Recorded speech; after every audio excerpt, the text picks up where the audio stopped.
Is Keir Starmer guilty of misleading the House of Commons? He thought perhaps that the China spy case scandal had gone away because the Gaza peace deal was taking over the headlines when this was all coming out last week. But today at PMQs, it was the full focus, and Kemi Badenoch absolutely went for him and was pointing out just how many inconsistencies and holes there are in his argument that he was making today and he has been making over the past week. He tried to show a little bit of integrity and provide clarity by announcing this. Last night, the Crown Prosecution Service clarified that in their view, the decision whether to publish the witness statements of the DSNA is for the government. I therefore carefully considered this question this morning, and after legal advice, I have decided to publish the witness statements. So Keir Starmer made the decision at PMQs today that he will publish the witness statements that went to the CPS of the Deputy National Security Advisor back in 2023.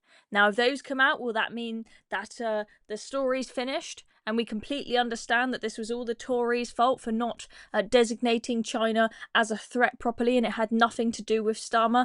I'm not sure about that. I don't think that he has got off scot-free because, to me, there's still this question of, yes, the Tories may not have given the best witness statements back in 2023, but was the CPS asking this current government at a later date to provide more witness statements and more evidence of China being a threat, and they ignored the CPS and failed to do so? Because that is our understanding from what the Director of Public Prosecutions at the CPS has said, because the impression we got in the letter from the Director of Public Prosecutions is that he has been asking this current government for key evidence about the threat that China poses for months and months and months, and it's not been provided to them. It's very messy, but we will get into it. There's a lot of disagreement about the timelines, what was the Tories' fault and what is Labour's fault, and Kemi Badenoch had a go at Starmer for that, though. Let's take a look at a little bit of back and forth they had at PMQs today. The Minister has now twice directly contradicted the words of his Security Minister. They cannot both be right. The chair of the Foreign Affairs Committee couldn't get any answers from the Security Minister. The CPS said that they were satisfied that the decision to charge the case in April 2024, not August, in April 2024, was correct on the basis of where the law stood at that time. This is a matter of fact. It is not a matter of what the previous government had thought. It is not a matter of it not meeting a legal test. It did. Something must have changed when the charges were brought and when the case collapsed. The charges were brought under us, the case collapsed under them. Can the Prime Minister tell us what changed and what collapsed the case? Mr. Speaker, I've said I will publish the witness statements in full. The whole House will then see exactly what was set out in 2023 in the substantive witness statement and exactly what was set out in the two supplementary witness statements, and she will then realise what she's just said is entirely baseless. So Keir Starmer there, sounding quite sure of himself that when these witness statements come out that it will all make sense and he will be fine. But I think there are still a lot of questions to be asked about what has happened after Labour have come to power, and I'm not sure those witness statements are going to provide that clarity, even if he tries to spin it to make it sound like it is. And one of the key problems with what he said at PMQs today is that there's still a lot of inconsistency about who knew what in his government and when, who discussed what and when in his government, because we had the Security Minister speaking to the Commons on Monday, and he said there wasn't a meeting that the Sunday Times have been reporting with people like Jonathan Powell, Starmer's National Security Advisor, talking about and discussing this case quite recently. But then at PMQs, when Kemi Badenoch asked, did that meeting take place? Keir Starmer admitted, yes, that meeting did take place. Dan Hodges has tweeted, I think Starmer has made a serious blunder here. He's finally admitted the meeting reported in the Sunday Times took place, but he's trying to claim that at that meeting, none of the details of the case were discussed. That's clearly an untenable position. And Ross Kempsall has shared that and said, correct, an opposition could quite legitimately ask whether the Prime Minister has misled the House of Commons here. That would be justified. I mean, you've got the Security Minister coming to the Commons on Monday and saying one thing, and the Prime Minister coming on Wednesday and saying something the complete opposite.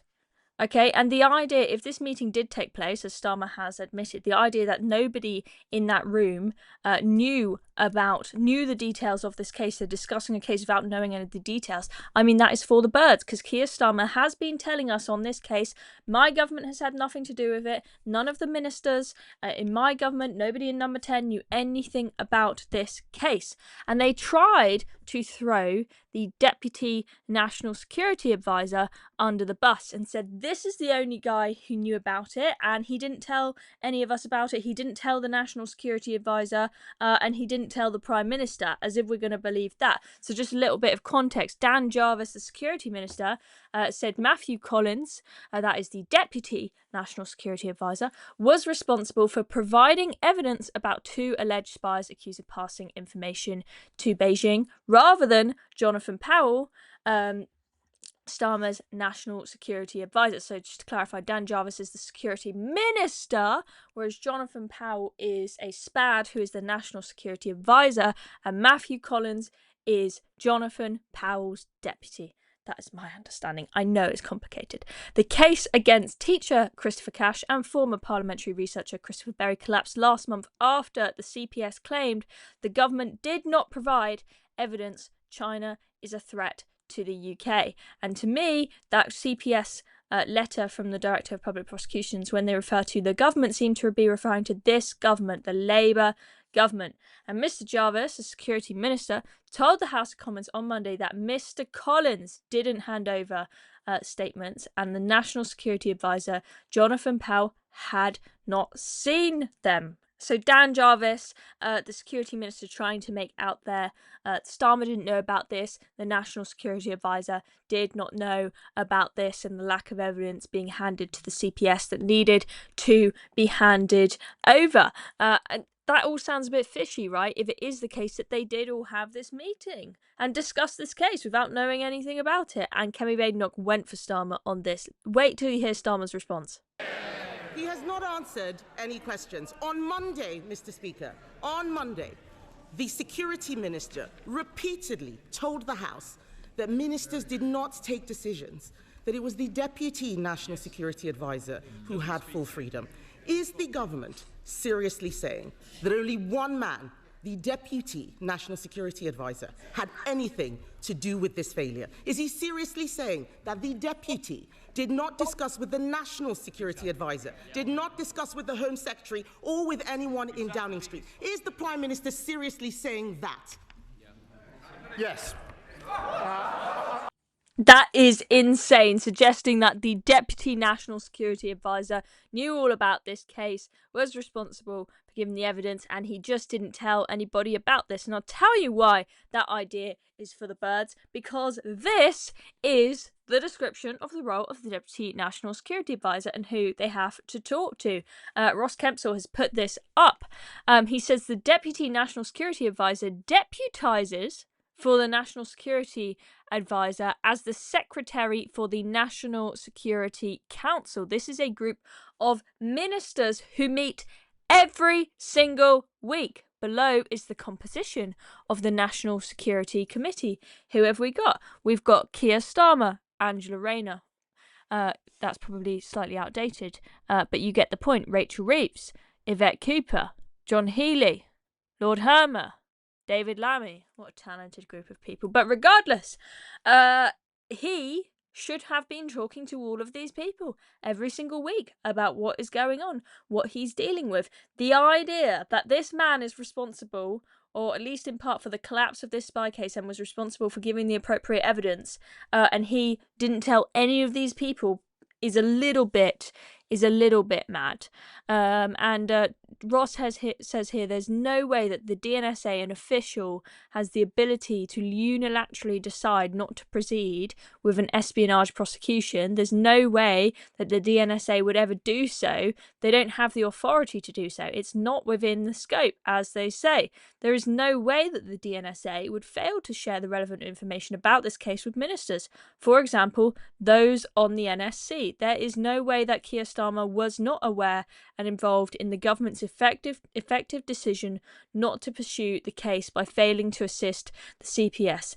All of this is on Google, by the way, so you don't need to be a genius to figure it out. Neil O'Brien just listing here, after we've had Lord Butler come out and question the Prime Minister's stance, listing out all the people that have come out and said they're not convinced by Keir Starmer's argument. We've had 3 ex-cabinet secretaries from the Tories. We've had 2 heads of MI6, 1 former director of public prosecutions, 1 former national security advisor. This is unprecedented, he says. And I know this is very, very complicated, folks. There's a lot going on. I find it confusing as well. I think Keir Starmer clearly finds it confusing because there are a lot of inconsistencies in his argument. But just to summarise, Neil O'Brien has put up this tweet, which summarises it pretty well. He says, post PMQs, we know 1. The Prime Minister is hiding behind a legal argument contradicted by pretty much every expert. 2. The Powell meeting that the Home Secretary and the PMOS denied actually did happen, as Keir Starmer admitted today, unlike his security minister on Monday, who said the opposite. And 3. The government won't publish the meeting minutes. Yes, Kemi Badenoch asked, can we see the minutes of this meeting that happened so we can be sure that your argument stacks up, that none of you knew any of the details of this case? And sure enough, Keir Starmer was not willing to provide that. Neil says, still haven't heard any argument as to why the government could not give the CPS what it asked for. Exactly. The whole time he was just deflecting to what the Tories said.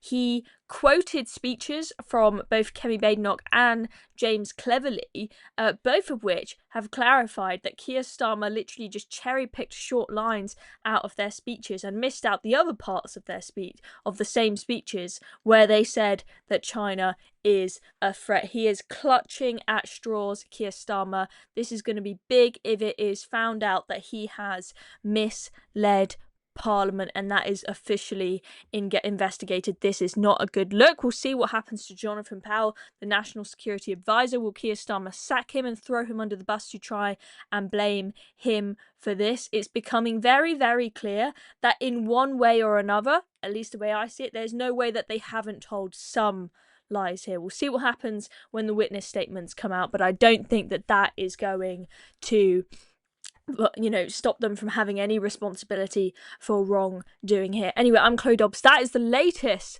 on this very, very messy China spy case. We've also got everything that is going on with the Chinese mega embassy in London, potentially some corruption with how the planning application is progressing there. It's getting very messy. We need to be clear on what our position is on China and this government. They're terrified of losing investment, and they're terrified of losing the solar panels that Ed Miliband needs. They're scared to stand up to China. Thank you very much for watching. See you next time.